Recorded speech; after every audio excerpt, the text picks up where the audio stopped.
ചെമ്പകപ്പൂ മൊട്ടിനുള്ളിൽ വസന്തം വന്നു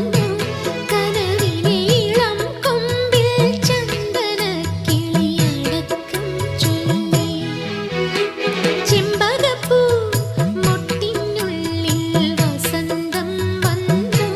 കനവിനീളം കൊമ്പിൽ ചന്ദനക്കിളിയടക്കം ചൊല്ലി പുതുമഞ്ഞു തുള്ളിയിൽ വാർമഴവില്ലുണർന്നേ ഇന്നു കരളിൽ അഴകിന്റെ മധുരമൊഴുകിയ മോഹാലസ്യം ഒരു സ്നേഹാലസ്യം